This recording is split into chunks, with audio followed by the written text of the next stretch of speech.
আচ্ছা, আজকে হচ্ছে তোমাদেরকে দেখাবো হচ্ছে লিনিয়ার ডিফারেনশিয়াল ইকুয়েশনের সলিউশনের লেকচার নাম্বার 3 এক্সাম্পল 1। হ্যাঁ, তো এই প্রবলেমটা হচ্ছে আমি তোমাদের কাছে সলভ করে দেখাবো। তো দেখো, আমাদেরকে যে ইকুয়েশনটা দিয়েছে সেটা হচ্ছে ddx অফ y প্লাস হচ্ছে x into y equals to হচ্ছে x। কেমন? তো প্রথমে তুমি ইকুয়েশনটা পাওয়ার পরে তুমি প্রথমে লিখে নিবা the given ODE is the given equation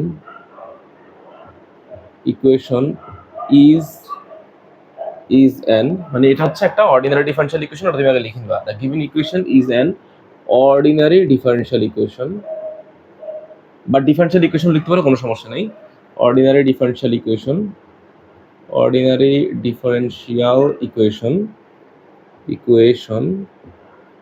with order 1। কেন অর্ডার 1? কারণ হচ্ছে এখানে ddx এর অর্ডার হচ্ছে 1। এই দেখো, যদি এমন হতো d স্কোয়ার dx স্কোয়ার, তাহলে অর্ডার হতো 2। অর্ডার হতো কত? 2।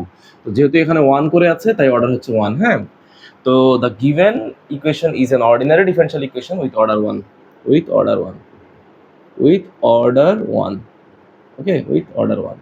তো এটা যেহেতু একটা লিনিয়ার ইকুয়েশন কি, নন লিনিয়ার ইকুয়েশন কি, এগুলো আমি আগে তোমাদেরকে বুঝিয়েছি। তো এখন এই ইকুয়েশনটাকে হচ্ছে আমাকে কি করতে হবে? লিনিয়ার ইকুয়েশনের সাথে, লিনিয়ার অর্ডিনারি ডিফারেনশিয়াল ইকুয়েশনের সাথে কম্পেয়ার করতে হবে। ঠিক আছে, তো লিখো যে compare with it as follow as, মানে নিচে আমি যে ইকুয়েশনটা লিখবো তার সাথে এটাকে কম্পেয়ার করবো। হ্যাঁ, তো কম্পেয়ার করবো কার সাথে? কম্পেয়ার করবো হচ্ছে এইটার সাথে, যে ddx অফ y প্লাস হচ্ছে px of y equals to হচ্ছে q অফ x। ঠিক আছে, তো তাহলে বলো এটার সাথে যদি আমি কম্পেয়ার করি, তাহলে চিন্তা করো এখানে ddx অফ y ঠিকঠাক আছে, তাহলে এখানে p অফ x বলতে কত আছে? p অফ x বলতে আছে হচ্ছে শুধু x। তো লিখো, সুতরাং p of x equals to হচ্ছে x, আর q অফ x বলতে কত আছে বলো তো? q অফ x বলতে আছে হচ্ছে x। দুইটাই আসলে x এর ভ্যালু। p অফ x এর মানটা হচ্ছে x এর ভ্যালু, q অফ x এর ভ্যালু হচ্ছে x এর ভ্যালু। তো আমরা জানি কি, যখন আমরা p অফ x আর হচ্ছে q অফ x, এই যে এই টাইপের ইকুয়েশন যখন আমাদের হয়, তখন তার ইন্টিগ্রেটিং ফ্যাক্টর কত হয় বলতো? এই যে আমি লিখে দিচ্ছি এখানে, তার ইন্টিগ্রেটিং ফ্যাক্টর হচ্ছে e to the power integration of p of x আর হচ্ছে ডিএক্স। হ্যাঁ, integration of p of x dx, এটা হচ্ছে তার ইন্টিগ্রেটিং ফ্যাক্টর। তো এখন আমরা হচ্ছে এটা ইন্টিগ্রেটিং ফ্যাক্টর বের করবো। তো লিখো, সুতরাং ইন্টিগ্রেটিং ফ্যাক্টর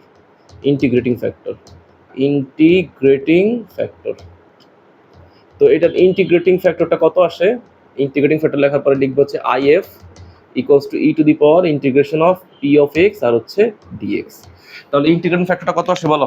এখানে এর উপরে ইন্টিগ্রেশন, তো পি অফ এক্স এর মান কত? পি অফ এক্স এর মান হচ্ছে এক্স, তো লিখলাম এক্স আর হচ্ছে এখানে ডিএক্স। তাহলে ফলাফলটা ফাইনালি কত পাচ্ছি? ফলাফলটা ফাইনালি পাচ্ছি হচ্ছে e to the power x square by 2, e to the power x square by 2। এটা হচ্ছে তার ইন্টিগ্রেটিং ফ্যাক্টর। এখন এই টাইপের ইকুয়েশনের সলিউশনটা কেমন হয় বলো তো? সলিউশনটা কেমন হয় আমি তোমাদেরকে বলেছিলাম। জেনারেল সলিউশনটা কেমন হবে? জেনারেল সলিউশনটা হচ্ছে ওয়াই ইন্টু হচ্ছে আইএফ, মানে ওয়াই এর সাথে তুমি তো ওয়াই এর সলিউশন বের করবা, কারণ হচ্ছে তুমি তো এখানে ডিপেন্ডেন্ট ভ্যারিয়েবল হচ্ছে ওয়াই সলিউশন বের করতে হবে। তো সলিউশনের আকারটা হচ্ছে কেমন? Y into IF. আমি হচ্ছে লেকচার নাম্বার 2 তে এগুলোর বিশাল ব্যাখ্যা দিয়েছি, এগুলো লেকচার নাম্বার 2 তে আগে দেখে নিবা, তাহলে অঙ্ক বুঝতে সুবিধা হবে। তাহলে ওয়াই ইন্টু আইএফ কেমন, তারপর হচ্ছে কি বলতো, তারপর হচ্ছে integration of q of x, এই যে এখানে যে পার্টটা থাকবে, এই টাইপের ইকুয়েশনের সলিউশন করার জন্য প্রথমে এই ওয়াই ইন্টু আইএফ, মানে তার আইএফ তুমি যা বের করবা সেটা ওয়াই সাথে গুণ করবা, ইকুয়ালস টু এই পাশের যে কিউ অফ এক্স থাকবে তাকে ইন্টিগ্রেট করতে হবে। ইন্টিগ্রেট করবো আবার ইন্টিগ্রেটের সাথে যেটাকে আমি ইন্টিগ্রেট করবো, এই ইন্টিগ্রেটের সাথে মানে যেই ফাংশনটাকে ইন্টিগ্রেট করবো তাকে তো বলা হয় সেটা ইন্টিগ্রান্ড। এই ইন্টিগ্রান্ডের সাথে আবার কত গুণ হয়ে যাবে? আবার এই আইএফটা গুণ হয়ে যাবে। তো লিখতে হবে হচ্ছে আই ইন্টু হচ্ছে এফ। এখন এই ইন্টিগ্রেশনটা তো কোনো একটা চলকের রেসপেক্টে করতে হবে, তাহলে যেহেতু ফাংশনটা কিউ অফ এক্স এবং ইন্টিগ্রেটিং ফ্যাক্টরটাও এক্স এর, তাহলে এখানে কার রেসপেক্টে করতে হবে? ডিএক্স এর রেসপেক্টে বা এক্স এর রেসপেক্টে ইন্টিগ্রেশন করতে হবে। এটা হচ্ছে আসলে জেনারেল সলিউশনের আকার। এগুলো লেকচার 2 তে আমি বিশাল ব্যাখ্যা দিয়েছি, লেকচার 2টা তোমরা ভালো করে দেখবা, কেমন? তো আমি এখানে লিখলাম যে সুতরাং the general solution of y is, দেখো সুতরাং জেনারেল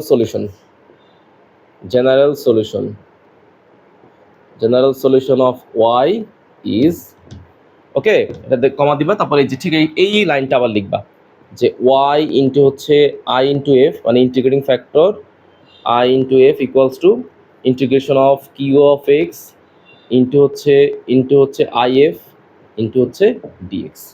ক্লিয়ার? তো তাহলে বলো তোমার এখানে কার কার ভ্যালু দেওয়া আছে, ওয়াই এর মান তুমি বের করবা, ওয়াই এর মান তুমি বের করবা, আই এফ এর মানটা কত পেয়েছো, আই এফ এর মানটা হচ্ছে e to the power x square by two integration of q of x, বলো কিউ অফ এক্স মানটা তোমার কাছে কত আছে, মান হচ্ছে এক্স, লিখলাম এক্স, আর আই এফ এর মানটা তুমি কত পেয়েছো, e to the power x square by two. হ্যাঁ, আচ্ছা এখানে আছে, তো আমি যখন এই জেনারেল সলিউশন করেছিলাম থিওরেম নাম্বার 2 এ, তখন এখানে একটা অ্যাডিশনাল একটা কনস্ট্যান্ট ছিল, সেই কনস্ট্যান্ট এখানে লিখতে হবে, বাট এখানে লিখি নাই কারণ যেহেতু এটা ইনডিফিনিট, এটা হচ্ছে আসলে অনির্দিষ্ট ইন্টিগ্রাল, ইনডেফিনিট ইন্টিগ্রাল, সেই জন্য একটা অ্যাডিশনাল কনস্ট্যান্ট সি আসবে। তো তাহলে এখানে কিউ অফ এক্স এর মান হচ্ছে এক্স, কিউ অফ এক্স এর মান হচ্ছে এক্স, ইন্টিগ্রেটিং ফ্যাক্টরের মান হচ্ছে e to the power x square by two, okay, dx এর রেসপেক্টে ইন্টিগ্রেশনটা করতেছি, আর এখানে হচ্ছে সি, এখানে হচ্ছে সি। ওকে, তো এবার হচ্ছে এটাকে আমি সহজেই সমাধান করে ফেলবো, জাস্ট ইন্টিগ্রেট করলেই আমার ফলাফলটা চলে আসবে। তো আমি এখানে ইন্টিগ্রেট করতেছি, দেখো খেয়াল করো, এইটা রাখলাম, তাহলে এখানে কত হবে বলো তো, y into e to the power x square by two, এটা থাকুক, এখানে পড়ে থাকুক, এক্স স্কোয়ার বাই টুটা পড়ে থাকুক, কেমন? আচ্ছা, তাহলে এখানে কি অবস্থা, এখানে হচ্ছে এই লাইনটা আরেকবার লিখলাম, x into e to the power x square by two dx plus হচ্ছে সি, ডিএক্স প্লাস হচ্ছে সি। তো আমি সবসময় স্টুডেন্টদেরকে বলি যে একটা কথা মনে রাখার জন্য, যে কোনো ইন্টিগ্রেশনে তুমি যদি এক্স ডিএক্স দেখো, এক্স ডিএক্স দেখো, হ্যাঁ, এক্স ডিএক্স দেখলে বুঝতে হবে সেই ইন্টিগ্রেশনে 100% একটা এক্স স্কোয়ার আছে, মানে ইন্টিগ্রান্ডের মধ্যে একটা এক্স স্কোয়ার আছে। কেন? তুমি এক্স স্কোয়ারকে যদি ডিফারেন্সিয়েট করো, এক্স স্কোয়ারকে ডিফারেন্সিয়েট করলে তুমি 2x পাবা। ওকে, কোনো ইন্টিগ্রেশনে যদি এক্স স্কোয়ার ডিএক্স থাকে তাহলে বুঝতে হবে সেই ইন্টিগ্রেশনে অবশ্যই একটা এক্স কিউব আছে, অবশ্যই আছে।